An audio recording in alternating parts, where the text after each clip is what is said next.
they were a letdown last season. But let's talk about what the Phoenix Suns, has in store for us this season. Does it involve Michael Bolton? Thanks, Josh. It's Michael Bolton here, and it's time for another episode of the Locked On Fantasy Basketball Podcast. Let's get to it. Let's get to it, indeed. You are Locked On Fantasy, your daily NBA fantasy podcast. Part of the Locked On Podcast Network, your team every day.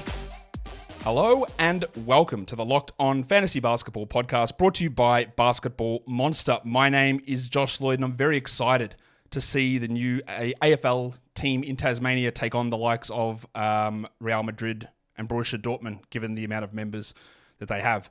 I'm also the lead fantasy analyst at basketballmonster.com, and you can find me on Twitter, as always, at redrock_bball, on TikTok at redrock_bball, and on Instagram at LockedOnFantasyBasketball. Today's episode is brought to you by FanDuel Sportsbook. Make every moment more. All summer, every day, FanDuel is giving every customer either a boost or a bonus. That is every day, all summer long. Head to FanDuel.com right now to get started. Thank you also for making Locked On Fantasy Basketball your first listen every day. We are free, and we are available on all platforms. So give it a thumb and a bang and a double bang and a listen and a watch and a comment as we go through these teams, talking to the people in the towns, talking about the squad with the sources and the information from someone who covers the team 365 days of the year.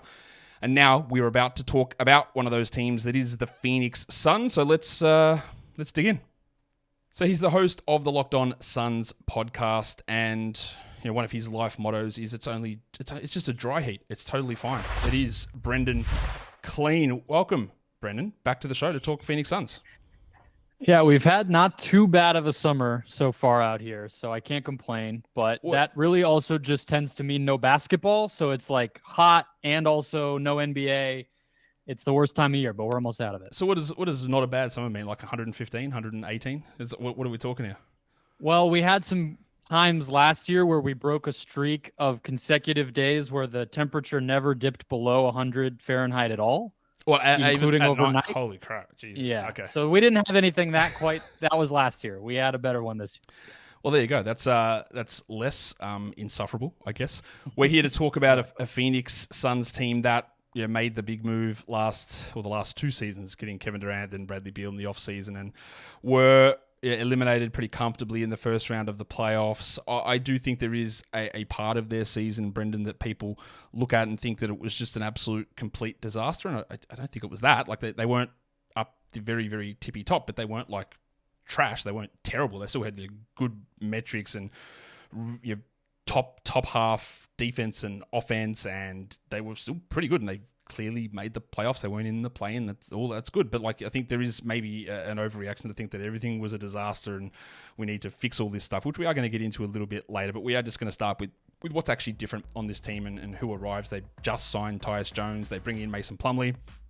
They bring in Monte Morris, and then they drafted Ryan Dunn at the end of the first round and also Iguodaro in the second round. So look, they are some pretty strong moves, I would say, across the landscape of the NBA with the abilities that they had to bring in players. I think they did pretty well. Now, I don't think there's any debate here, Brendon, as to who the most impactful player is, who the biggest addition is going to be, and that is Tyus Jones, who signed that minimum contract. Now, there are some people who don't always fully grasp the nuances of the salary cap, and they think, well, that's ridiculous that Tyus has to settle for a minimum contract. He didn't. He turned down other deals. He had mid-level offers, which is $10, $12 million a year. He had those offers and decided not to take them. He wanted to take a one-year deal, minimum deal, on a good team to show what he can do. And now here he is in Phoenix. I've got his numbers there. Washington up on the screen. He missed the second half of the season with a fake injury. He's ready to go. What is the number one thing that Tyus Jones addresses for this team? I would just say structure, right? I mean, and that'll rear its head in a lot of different ways. But this team, the debate around it, including people who felt awful, like you mentioned, or some people who even were fairly optimistic about the fit of the big three, I think all of them agreed this team needed some kind of playmaking support. Now, I never thought they would be able to get a player as good as Tyus Jones. I'm still not fully sold that that's the absolute best possible fit, but he is just too good of a player in a nutshell not to go sign for a minimum. But what he's going to do is allow these big three players to settle into a role that they're probably more familiar in, at least to start these games out. And, I could imagine that being a help to their 3-point volume issues, which were big last year, their pace problem, their fourth quarter just cratering that happened on a nightly basis, and the turnovers that tended to accompany that cratering every single night, it felt like. So he's just going to make this team a little more traditional, a little more structured, make everybody's life a little more comfortable and familiar. And hopefully, I think the Suns hope that trickles into a lot of those other different areas on a team level. It's an interesting one, and I'm going to talk about this a little bit later in the show, so I don't want to completely step over my own question right now. But you say like you're getting a player of Tyus Jones' caliber at the minimum, which is true. He's not a minimum player. I also think there is maybe a little bit of people thinking Tyus Jones is better than he actually is, because he's fine, but I'm not certain that he is a starter caliber NBA player, NBA point guard. I'm not sure that he is that. Maybe like he definitely didn't prove that to me last season when he got his first opportunity to start. Like he was fine, but the team was terrible like all season. And there's nothing about what Tyus does that makes me go, this is the key ingredient to this squad. And it's going to be really interesting how it works, because we know that in his statement when he signed the contract with Phoenix, he said that I'm happy to come in and be the starter on this team. And because my initial thing, I saw Tyus Jones start, I go, oh, that's interesting. I don't think there's much value here. He'll come off the bench, he'll play 25 minutes, whatever. And then people go, no, his statement said he starts. There's two ways you can be a starter. Well, there's multiple ways, but the two main ways you can be a starter, Brendon, like you start and you play 33 minutes a night, or you start and you play 24 minutes a night, and then you're not in the closing lineup, and you start you Alfred Payton, the way that he was with the Knicks and Tom Thibodeau. Yeah. You start and you don't close a game. So which one is Tyus, do you think? Is he like 30 minutes a night, bang on, the 29 he played last year, that's what he is? Or is he a starter that's not like a starter? He's a hybrid starter bench player. Well, I said I didn't expect the Suns to get Tyus Jones. I don't think the Suns expected to get Tyus Jones, and they have Monte Morris, who is about as identical of a player as you could cook up in a laboratory to Tyus Jones in the whole NBA. And they ended up with both of them, which tells me they probably didn't plan that, So even if they thought they needed two playmakers, I doubt you would get guys who are the same size, do the same thing, play the same style, everything else. So I tend to think that the reason Tyus may not be that traditional heavy minute starter, honestly, I agree with a lot of what you're saying. But to me, the bigger reason is there's just too many players suddenly for a team that was thin as hell last year. Suddenly they're very deep. They just have too many guys they need to get onto the court in that guard wing mold. So when you're talking about those 2 point guards, obviously two of the better players on the whole team in Booker and Beal, Grayson Allen, who's still around, it's just going to be hard for any of these guys to play a ton of minutes outside of those two superstars. And so I don't think any of them clear that 30 minutes. I'm not even sure they clear 25 apiece per game. I am basically bang on with you with that. Because again, people think, well, starter, look, he's, especially for fantasy, like he's going to have great values doing this. He's like, yeah, but I would be really, really, really shocked if he's playing 30 minutes a night. It doesn't make sense to me for him to play that sort of a role given the way the team is. And again, I'm going to address some more of that stuff a little bit later on, but I do want to talk about who they did lose. Eric Gordon has gone. He was one of the minimums from the year before. He moves across to Philadelphia. Drew Eubanks, who was the backup center and struggled. Thad Young, who is done. I'd say David Roddy, who's probably the worst player in the NBA. And Saban Lee was getting some minutes at points last season. It's almost impossible to suggest they didn't upgrade across the offseason, because they did. Now I ask all the hosts here, who was the biggest loss? And you did mention Eric Gordon here, who wasn't like doing huge stuff. He did play 28 minutes a night, though. He did fill in many different positions. How do they, not that we don't need to focus super much here on Eric Gordon, but what did he bring that was his biggest strength last season, and how do they look to replace that? Yeah, it ended up just by the end of the season really just being floor spacing. I think that they hoped he would do more. I think the Sixers might be hoping for that same thing. I think at this point in his career, he is just sort of a spot-up threat.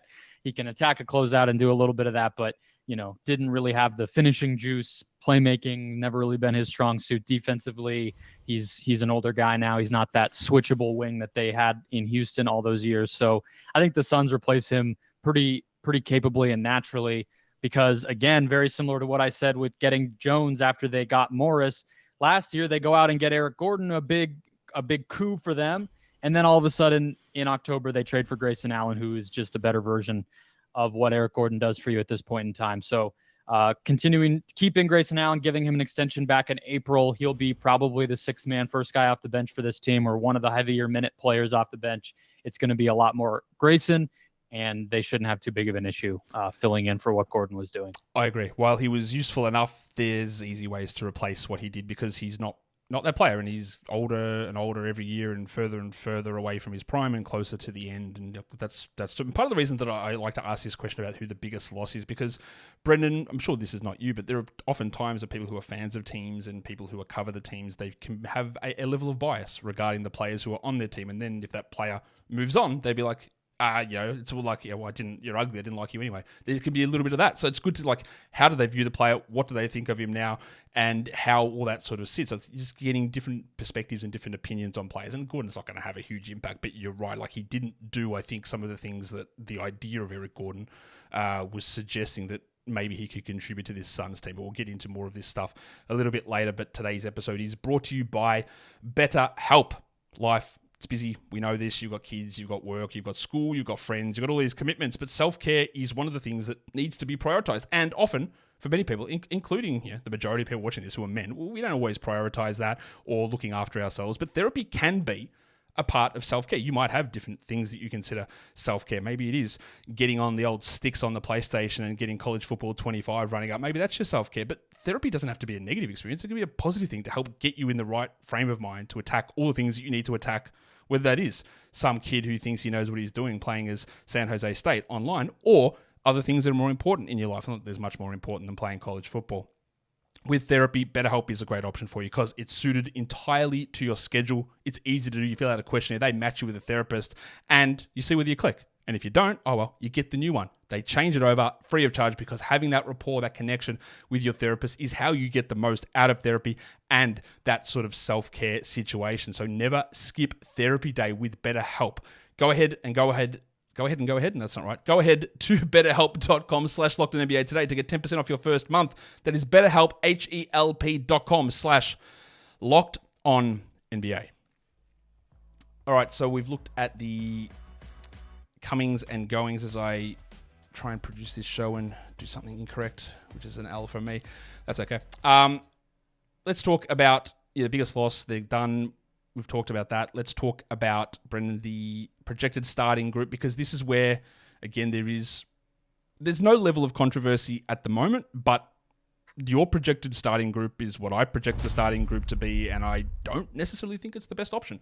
Tyus Jones, Devin Booker, Bradley Beal, Kevin Durant, and Jusuf Nurkic. There's no debate about Booker, Beal, Durant, and Nurkic, although I guarantee you there'll be someone in the comments of this video who'll be like, they just should bring Beal off the bench and start Allen, which is just... Oh, yeah. There will be. If you've heard that, I'm sure you've heard that. It's just not going to happen.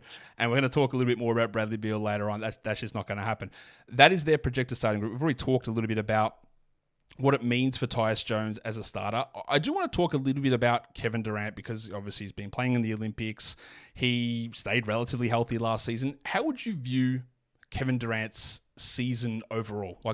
Was it complete? It's not obviously prime Kevin Durant, but were there any concerning signs watching Kevin Durant last season? How do you feel about him as he moves into his age 36 season? Yeah, I think Durant's season is emblematic of just how the whole team's season progressed, right? Early, he was the only guy healthy all of a sudden for a team that expected to have a big three. So he's carrying this heavy usage rate. They're posting him up. They're having him isolate. He's shooting 1 million times a game and not very efficient, but had to do it. Not great, but productive, putting up box score stats for sure and carrying them to about 500 by the time that Booker finally got back. And then about a month later, Beal got back and then they were off to the races. Then he kind of got to be more of a, dirty work defensive guy, not having to take so many shots. But then naturally after that, you kind of got into the growing pains that all big threes have, where Durant would go games and there would be narratives around, why is he not shooting? Why is he just a decoy? Is he just a spot up guy? What's the whole deal here? As we've heard, a lot with big threes, at times with Durant, everything else. So he just feels to me like the kind of puzzle piece that was the hardest to click in once everybody did get healthy, and then had to do a lot of things he's probably shouldn't have to be doing in his mid-30s when they weren't healthy. The other part of it is he played a ton of games and a ton of minutes. I think it was 37.2 minutes per game. Absolutely fantastic. Shout out to KD, but that is not what you want from Kevin Durant. It's also in his mid-30s. You can't rely upon it. You can't say, all right, we're just going to get that again, because you can't. Like, you can't really do that for any player, you, especially at this age and with his lower body injury history. Like, and KD is right in some of the stuff that he says, where he's like, bro, I'm not injury prone. Like, 2 dickheads just ran into my knee in 2 different years. That's 100% correct. What the hell can you do about it? But when you're on the court for 75 games and 37 minutes a night, there are going to be way more opportunities for some dickhead to roll up into your knee. And that's just going to happen when your legs are that long and you're in the spots where you are. That's just going to happen to KD. So we can't expect that. What I do want to talk about with Kevin Durant, the usage is interesting. In the show I just recorded earlier, which released yesterday about the Knicks, we looked at Jalen Brunson's usage and how it had a huge spike in the middle of the year. We said maybe it's going to pull back down. Well, Durant's was higher at the start of the year, and then it consistently decreased as the season went on to a usage of 28.5. And he was at 30.5 the year before, and 31 the year before that, and 30.5. If these guys like Beal and Booker stay healthier than they were, like, do we think that the usage can come down for Durant? But the other thing that was really interesting is that his efficiency was not as good. He, for some reason, shot 6-7 percentage points worse than he really ever has at the free throw line. And I say this all the time on my show, Brendon, 86% from the line is still really good. But it's not 92, it's not 91, it's not 89, which is what he'd done the 3 previous seasons. And his overall mid-range shooting went from 58 down to 51. And there's one thing, you alluded to it earlier, that Kevin Durant thrives on. It's not the 3-point volume necessarily, it's hitting the mids. And he went from 58 to 51. Is that an age thing? Is that a factor of just the insane load that he was carrying? And do we expect those numbers to push back up? Because 6 or 7 percentage points on your free throws, 7 percentage points on your mid-range shooting, like they are significant numbers. Yeah, my hunch is that a lot of those early season shots where he just had guys draped all over him and the defense was playing his he's not a driver anymore. He never really was, but he's especially not now. But even the kind of one dribble pull up lanes, he just wasn't in space. He wasn't comfortable, wasn't in a rhythm. So I would assume, I haven't done the month by month of mid-range accuracy for KD since it was in real time happening, but my hunch would be that affected the overall numbers. Free throw line, your guess is as good as mine, but that one's I think weird. Yeah, to me, it's like, look, he's going to be even more in the direction of being a jump shooter first and foremost than he ever has been for a guy who always was that, and that's not going to change. As far as the efficiency on those shots, I guess I kind of need another season to really value it out, but he looked comfortable, felt comfortable. I don't see a reason that there's going to be a sharp decline, but guys do gradually just get worse at some of that stuff over time, and that's the age that you do it. So I can't say for sure that it's not going to happen. If you have a look, I'm looking on dunks and threes at the moment about his percentage from mid-range, and basically the first, up until Christmas is where it sits at like, what's the number? Like, it's bloody low. It's like 46% from mid-range all through that period. And then it just goes back to 57 and settles around the 56, 55 mark, which, again, is not 58. But when you're sitting at 55, 54, that's much better than going at 47. And that's how that number evened out. So that there is, again, when we talk narratives and reasons, like when everyone was out and he was doing a bunch early on, the efficiency suffered. They came back. It went back to normal. So the free throws, I have no idea. Who knows what's going to happen with that? But the mid-range stuff, there is a relatively clear idea there. Now, in terms of this bench group, you said you think Monte Morris will be part of that. Now, I thought Morris was really bad last season. He had a back injury that cost him most of the year. He could also be washed too. He had the Tyus Jones experience. Backup point guard goes to a starter in Washington, looks completely like mid in that role. And you go, maybe he's not a starter, then was injured all year and really struggled. And now they're on that same team, the two kings of assist-to-turnover ratio. Royce O'Neal, who forgot how to shoot any two-pointers in Brooklyn and sort of regain that part of his game in Phoenix. Mason Plumlee and Grayson Allen. Let's talk Allen here, because this was, people thought Grayson Allen was a pretty good shooter. I don't think people really discussed it even that much when the trade happens, but he was, I think by percentage, the best three-point shooter in the NBA last season. He was reliable all season, one of the best fantasy surprises as well. And now this is, again, where we get into this Tyus Jones starting thing, that his role is, even if he's, not starting and Tyus isn't playing full starters minutes, Allen's role is probably reduced here. Is that a good thing?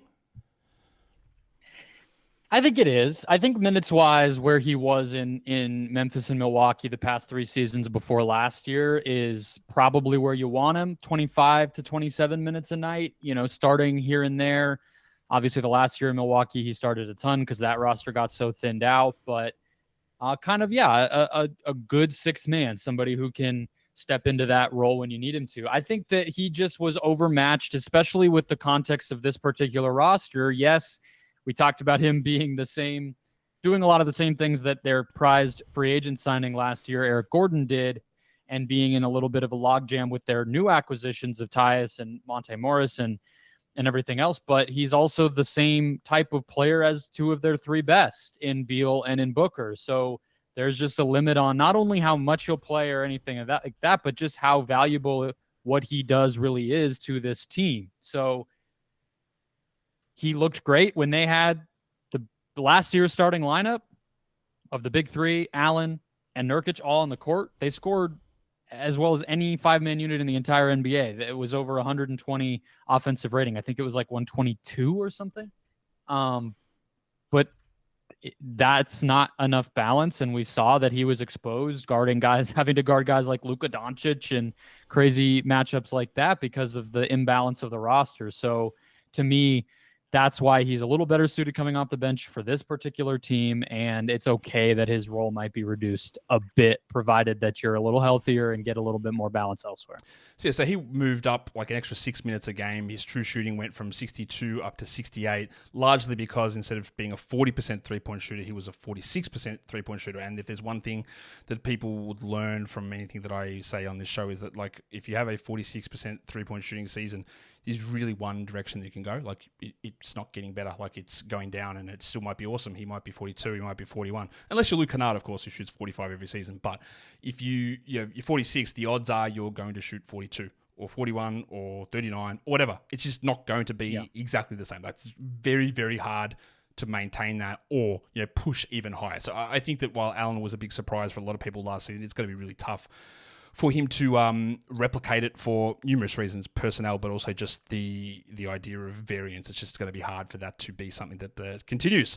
We will continue this show, but after I tell you that today's episode is brought to you by FanDuel Sportsbook. Across the summer, we know, Brendon, that sports are a little bit thinner. There's just not as many leagues going on. We've got Major League Baseball going on there. We've got the old Arizona Diamondbacks heading out in Phoenix. My son wants Diamondbacks fans to call Brendon Fart the Gas Man, just for very obvious reasons. But that's beside the point. But if you want to bet on the Gas Man himself and any of the Arizona Diamondbacks guys, well, FanDuel's going to have that for you because baseball is rolling. And to help you out across all of the summer, we've got FanDuel giving every customer every day of the summer either a boost or a bonus. You can go and check the Phoenix Suns' future NBA title odds. You can check Kevin Durant and his MVP odds. You can check out stuff for the Diamondbacks and making the playoffs and World Series title odds. It's all over there, over on FanDuel Sportsbook. So head across there and make the most of your summer. FanDuel is an official sports betting partner of Major League Baseball, and don't forget to gamble responsibly. Okay, so we've looked at your starters, bench, guys, arriving guys, leaving. Let's talk about the next part, which on any of the shows that I've done so far, Brendon, I haven't had to talk about this, but there's a new coach here. Frank Vogel is out. Mike Budenholzer is in. We saw Mike Budenholzer in 2 previous stops, Atlanta and Milwaukee, turn those teams around into absolute regular season powerhouses. He worked with his personnel, and he just made them awesome. So it's very easy to sit here and say the impact of Budenholzer is they become better. Okay, whatever. You can think that if you want. But what do you think specifically he can change with this team? Because there were plenty of reports of, the Bradley Beal ignoring Frank Vogel and all this sort of stuff and locker room disharmony. What does Budenholzer bring to change this team? Well, I think the more that I've sat with last year's results, you mentioned at the beginning of the episode that they weren't awful by any means, whether you're looking at win-loss, the standings, offensive rating, defensive rating. I think it's pretty clear that this team, for it to be its best, if they have any hope of ever competing for a championship with this type of core at the very least, they have to be better than 9th on offense. That was fine, good enough, but not good enough for them to be their best, where they're going to be an offense first team. So I think that's where you look. And yes, Bud turned his teams into perennial 60-plus win teams in both Atlanta and Milwaukee when he had star talent around him. But I think that he also just kind of played the numbers in a really effective way. They played fast. They put up a lot of threes. I feel like started to embrace the offensive rebounding if he maybe had the personnel to do it. Maybe you would hope the Suns can kind of help him get there with some of their guys. We'll see. But that's where I look. Can they just kind of do what you need to do as a modern NBA offense to be very, very good? Defensively, I mean, look, they had Frank Vogel last year. That's the part that he's supposed to help do. I thought Nurkic had a great season on that end relative to what he had done the past couple of years, and they got their way to 12th somehow. Mm-hmm. So I'm not sure that budges much. Maybe their playoff defense can be helped, but in terms of the regular season and how they just kind of most directly improve, I think it's a lot of those things on the margin of their offense and getting some of those big three players to play off of each other better within that structure that he's going to build. I like that you bring up Nurkic because that's what I was going to bring up next. So there will be people who tell you that Nurkic was really bad and they need to upgrade him, but I thought he was pretty good. Like his defensive stuff I thought was really strong on this team, and while Frank Vogel was a huge part of making this team good on defense, I think having Nurkic there was really impactful. What I would be I don't know what the right way to phrase this is.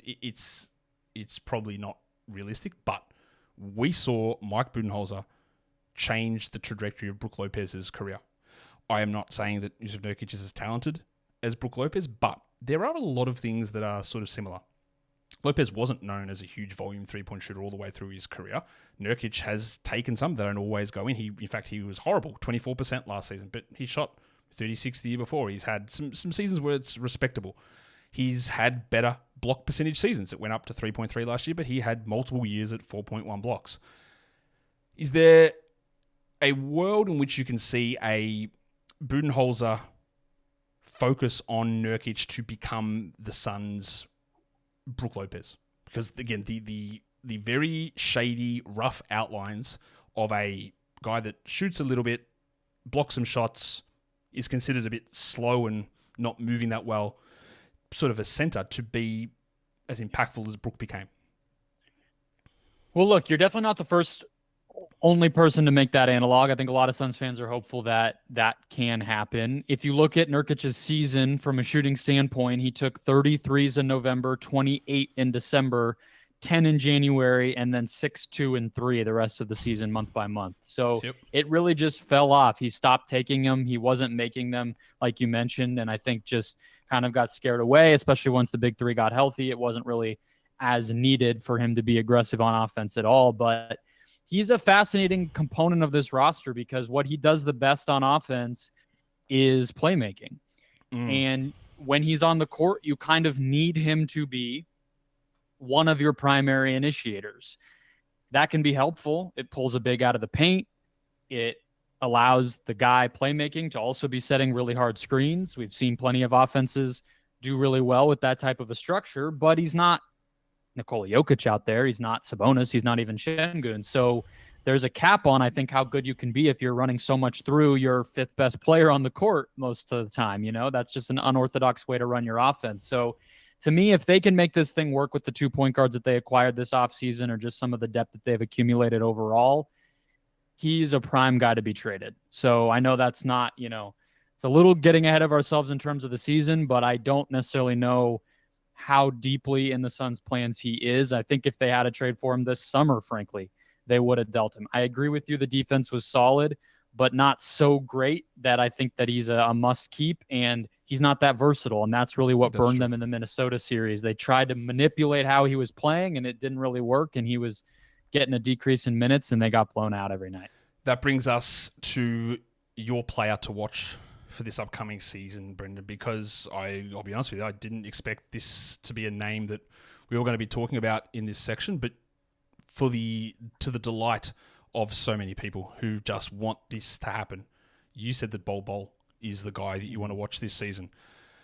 I will Yeah, people who watch this show know my opinions or have known my opinions on Bol. I think that in the past he has been bad and he has really struggled, and he puts up the highlights and he blocked a shot and he hit a three and people get excited, but then everything in between is terrible. To be fair to Bol, he improved significantly last season. I thought he had his best season by far. He tidied up some of that stuff. He pulled back some of the usage and some of the indiscriminate shots. He only played 11 minutes a game, but I thought that he changed his game to be more of a guy that works in a team structure, which he'd never done before.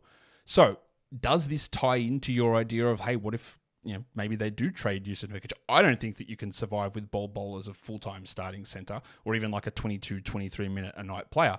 But you obviously got something here. So what is it? Yeah, I'm not even sure how much of a center he really is. I don't think he is, to be honest. Yeah. And even last year, their best situations with him were having him be an off-ball spot-up player on offense. He was really good in transition. I think that's an aspect of his game that he was able to kind of lean on more than I remember him doing in the past. And if they do play a little quicker, which was a problem for them all last year, he'd be part of the answer there. If he got a little bit more, he needs to be more decisive with taking threes when they're there, but he upped his three-point rate to the highest of, his actual playing in the NBA type portion of his career. And like you said, the rebounding up, turnovers down, usage down. It feels like he's realizing how to do that. Defensively, it's always going to be a question. His defensive rebounding, his ability to defend post players, he absorb contact as a protector despite being so tall and big. I don't think he's some kind of 2-minute per game guy. I'm not sure what the cap on all of that might be. I do think that there's something to be said for he's never even stayed put in a situation long enough to explore what continuity and development can look like, dating back to high school and Oregon and the Nuggets and the Magic. So he came back and he started last year not in the rotation, which is part of why his total minutes and total games were so low. And I think that he will enter camp as a very good candidate to get rotation minutes from opening night and build on what was a pretty good season last year. Still only 24 going on 25. I'm not nearly as high as Shaquille O'Neal comparing him to Victor Wembanyama or anything insane like that. Let's be realistic. But I think he can be a very capable rotation player, and obviously his ceiling is just naturally going to be higher, even if it's just on nights here and there. But I think there's a role, and I think he started to show it last year, and he can build on that. I agree. He definitely did start to show improvements because, again, he was a carnival type of player, which sounds harsh, but he was like, hey, we've got Bol Bol out here. Look what he's doing. He's tall and he's shooting and he's blocking shots. And then he would give up plays and he would be in the wrong position and just all the time. That's why every team was like, bro, you can't play. Like, what are you doing? But he improved all that, and that's awesome. And now we see what that next step is. What we do need to look at now, though, is the make or break player, because Bradley Beal came across. We all know about the contract. We know about the no trade portion of the contract and how bad all of that is. We know all of this stuff, and Beal got off to you couldn't have made it a worse start to his tenure in Phoenix. This back injury, which was never really reported until he arrived in Phoenix, cost him time at the beginning of the year, then a hamstring, and then an ankle. What also is unreported with Beal, Brendon, I think, is that his second half of the season was pretty good. He shot 43% from three. For as much as it was annoying that he missed all this time to begin the year, and I talk about this a lot, when a big three forms, the third guy takes the big hit. He took the big hit. He did that. His usage pulled right back. He scored, 18 points a game. He passed when he needed to. He shot the ball really well. He did the thing where usage drops and efficiency rises up. And I thought his second half of the season was pretty strong. Why do you think that this is a make or break season? Is it just staying on the court? You're right. He adjusted. I think he needs to adjust more. If you look at his shot frequency, he took fewer mid-range shots, more threes. Mm-hmm. I think that needs to balance. That balance needs to get even more separated. He needs to keep gunning from deep. Again, that was a massive issue for this team. It really reared its head against not even a good three-point shooting team in Minnesota, but still was out shooting the Suns in the playoffs. So that's part of it. I think that he also is in for another adjustment to take us all the way back to Tyus Jones. He was oftentimes the primary initiator, even when Booker and Durant may have been on the court with him. I don't think that's going to be the case, at least to start games. We'll see how the rest of the rotation shakes out. So he's going to go back, well, not even back. I guess he's going to go way back to playing with John Wall and Marcin Gortat and have to be kind of like a 3-and-D wing, I think, on this version of this Suns team when it's at least its starters are out there. And what is he on defense? You know, he guarded Zion Williamson and all these bigger players last year for the Suns. Is that really what they want him to do? He wasn't really guarding Anthony Edwards in the playoffs much. What do they trust him to do? What does the new coach trust him to do?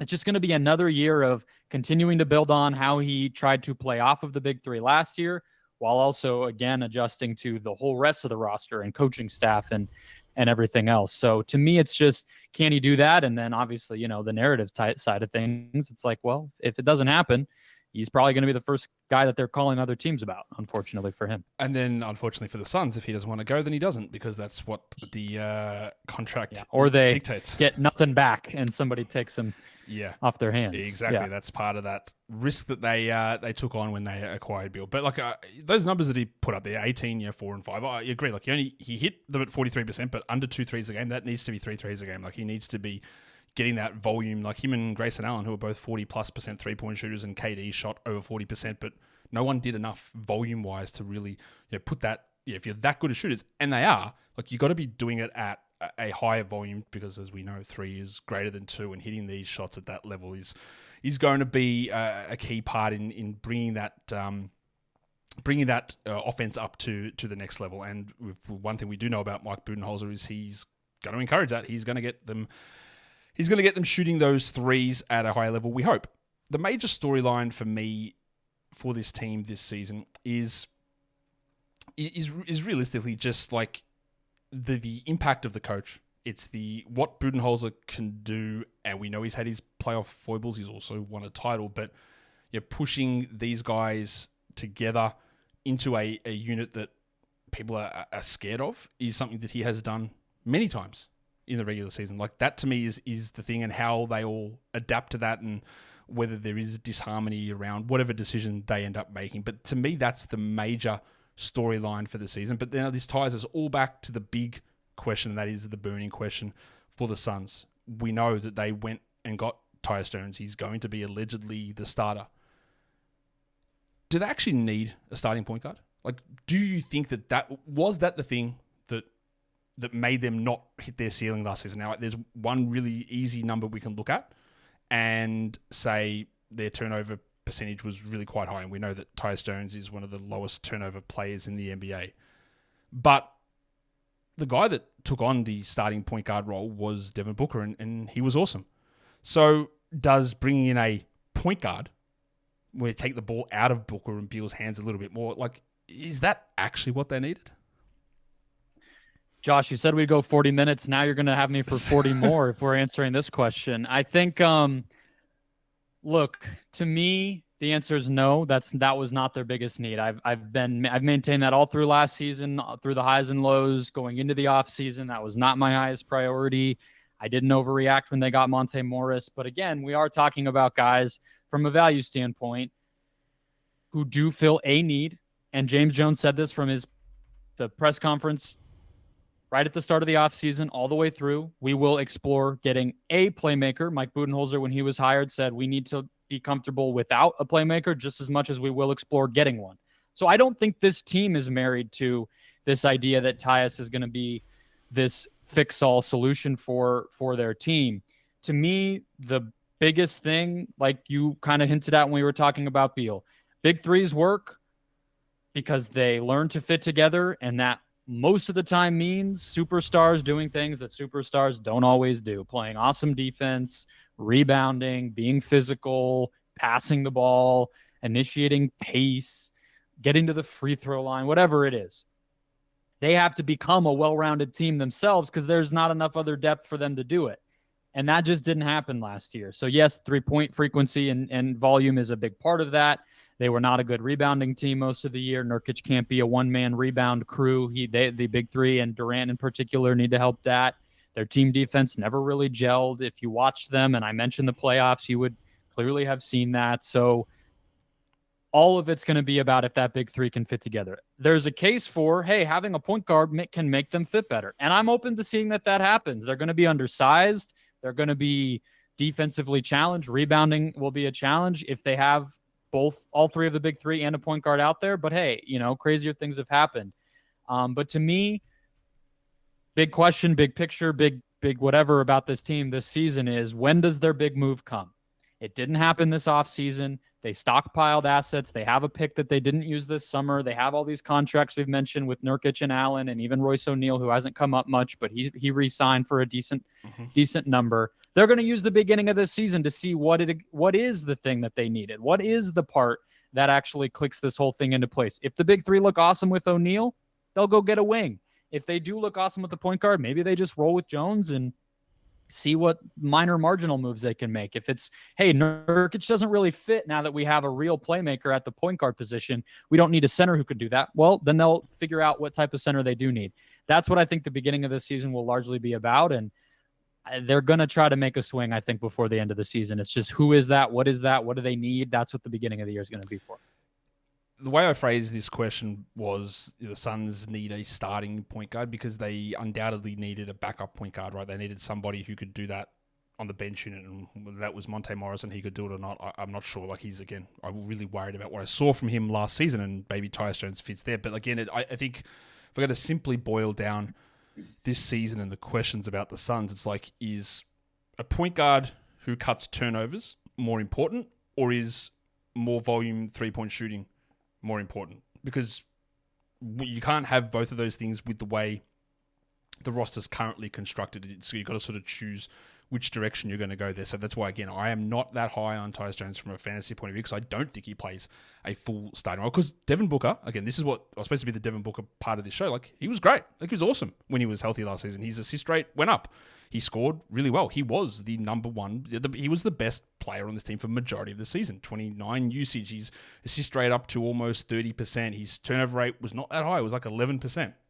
That's not a gigantically high number for a guy who was in that full-time role for the first time. His true shooting was up at 62%, which is basically a career high. So he was, him being that point guard, I don't think failed. I thought he was great in that role. Now, the thing is, when we look at his numbers this year, because they've made this somewhat switch, I think it is going to hurt some of that playmaking and those assist numbers for Devin Booker. Like, is that an accurate representation of how you saw his season?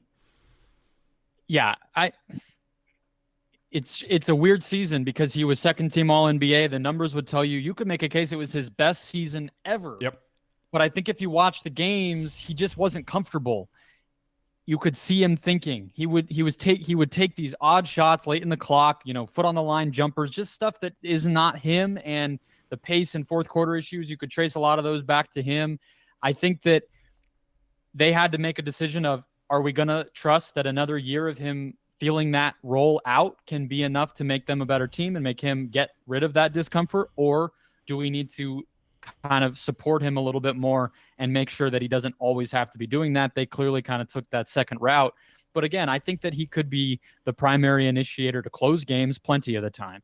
And again, that's just going to be part of what they feel out with this new look roster around him. But he's still great at doing that. It's just, how much do you want him to have to do it? I think what I do want him to do is just to take more threes, and that's, again, just the key part here. Like, 32nd percentile on 3-point attempt rate. Like, there's 32% of his shots from three. Like, we need more of them from there. And I'm not sure that this change to have a point guard next to him more means that shot diet changes that much. I'm not. So in terms of just overall Devin Booker's numbers, it's hard for me to see them, jumping up as a generality across the board because of the way that they're looking here. But we'll see. Like, we'll see what it all plays out to be. But that, to me, is the question, whether that, which direction they pivot on that with the point guard. And they might even change their mind halfway through the season, a quarter of the way through the season, on how that works.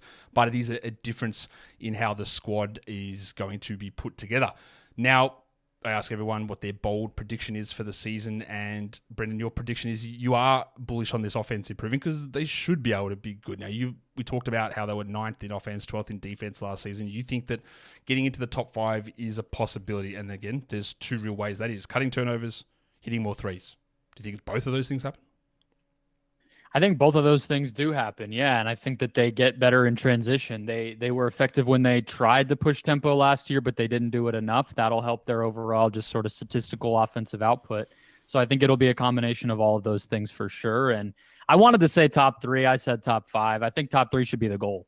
Yeah, well, they've got the talent to do that, and I don't think that's a stretch to get there. So 9th in offense, 118.3 points per position. 2 years ago, they were the 3rd best offense, but yeah, that offense was it's in a much lower offensive environment because they were 2 points per 100 possessions worse, but still were the 3rd best offense 2 seasons ago. So there is a huge ability to do that. Now, they led the league in free throw rate last season. Do you think does some of the stylistic changes here mean that they're going to be drawing less free throws, do you think? I think it probably would fall along the lines of some of what you said regarding, Durant's role evolution over the course of the season. I think he was somebody who drew more early on, and they just I don't have a great explanation for why they even were number 1. I think they just have a lot of star players, but I don't think that they were some sort of downhill like Oklahoma City type team where they're just bruising, So I think it's just the benefit of having guys that get star calls and can create offense one-on-one a lot. You're going to get to the line, but we'll see what that looks like. Obviously, Bud's been drawing stuff up for Giannis in isolation for a long time. Maybe there's some magic sauce there, but we'll see. Okay, so we talk about getting to the rim. I just quickly ask you this. Over the last 4 seasons, in terms of shots taken at the rim, where would you say like Phoenix has sat in what rank in the league at shots at the rim over the last 4 seasons? If you combined all of those seasons together and took it in total, I would imagine they're at or near the bottom with a bunch of tanking teams. They've refused to take shots at the rim, layups, dunks, whatever, as long as basically Monty Williams was the coach and beyond. Last season was their best season of the last 4, and they were 25th in the NBA. And the 3 previous seasons, they were 30th, and 30th. So of course, their long mid-range numbers were 1st, 2nd, 3rd, and 4th, and their mid-range numbers in total 2nd, 1st, and 6th. That is what they've done the whole way through, even before Kevin Durant and Bradley Beal. That's been what this team has done, and that's probably a large portion because Devin Booker's. That's who he is, and that's who he wants to be as a player. And we'll see how much that changes. That is going to be a key factor here. Now, what I want from you, Brendon, what I did ask from you is to predict this team's record. So, your answer was 50-32. Last season, their expected wins were 50.6. They won 49 games. So you've gone 1 game over. I actually think that there is, I think they could probably push. I haven't finalized my numbers. I think 54, 55 is an interesting bet. Like, again, Kevin Durant probably plays fewer games, but Booker and Beal probably play more. And I just think the Budenholzer factor's got to count for something. But you're looking at with a level of not skepticism, but I guess realism in pushing them 1 win over. I think there's. Well, let me put it this way: you put 50 wins. Do you think it's more likely they are above 50 or below 50? Probably above. Yeah, I think that's fair. And you're right on to be more. Your realism about last year, I think, is accurate, right? Like, it was a season from hell in a lot of different ways, and yet they got the 6th seed. They were 49 wins. We mentioned the offense and defense a bunch of times now. So to me, it's hard to imagine them getting worse. If you look at the sports books, they're at like 46, 47 and a half. That makes no sense to me. That's crazy. I was just a little skeptical to go so high into the 50s, given that this has just been a conference that's been so deep, so expecting them to go that high, it's like, who's falling? Can they beat those other teams? You start to get into that mess. But I think in a vacuum, you're right. Statistically, they should be a low 50s win team more likely than, the floor comes out. We can talk about the West and how strong it is, but there's the Clippers are probably going to be worse, but also the Thunder and the Wolves had really unbelievable injury luck, especially Oklahoma City. Sacramento's had unbelievable injury luck for the last 2 years, so the stuff can bite those guys at any point. I'm pretty interested to see where this Suns team goes, even if some of the ways that they play, I don't always love it. But I think that, again, there's a bit of unnecessary hate or whatever the opposite of rose-colored glasses is regarding what the season was. Again, when you get your ass kicked in the first round of the playoffs, understandably, the people are going to be like, well, what's this crap that we saw? But that wasn't the reality over the course of the season. last part, Brendon, quiz for all of the hosts that come on. Really simple stuff. We're in the 24-25 season here. So what I want to know is the first name that comes to your mind, Phoenix Suns player who has worn number 24 or number 25. What's the name that comes to mind? If any, because sometimes it's hard. Mikal Bridges was number 25, wasn't he? Yes, he was. Mikal Bridges was number... Jersey, my background is blurred, but he's right here if there you go. Can't tell. Cheating with the answer behind you. He inherited that number from such luminaries as Phil Pressey and Alec Peters before him, but he was number 25 during that time. Do you know who wore number 25 for this team last year? Nasir Little. He did. And what about number 24? Because that's a retired number. So no one's worn that for a long time. This is embarrassing. I don't know. The number that has been retired for, well, the last person to wear it was a Tom. It was Tom Gugliotta, but it is retired for another Tom, and that's Tom Chambers. Wore number 24, so that number has been retired, and then Gugliotta was the last person to wear it, which was back in 2000. And for Brendon, that will bring us to the end of our Phoenix Suns preview. Tell us what's going on over at Locked On Suns at the moment. Covering the Olympics, we got the gold medal game this weekend. 2 Suns prominently featured. I will just say, hey, they're getting minutes. Some of your guys aren't. That's fine. You can come hear about it on Locked On Suns, and then obviously get into season preview coverage ourselves in the not too distant future. So yeah, YouTube, audio, wherever you listen to podcasts, we're there. Make sure you go and check out Locked On Suns. Brendon, thank you once again for coming on and chatting about the Suns with me. Thanks, Josh.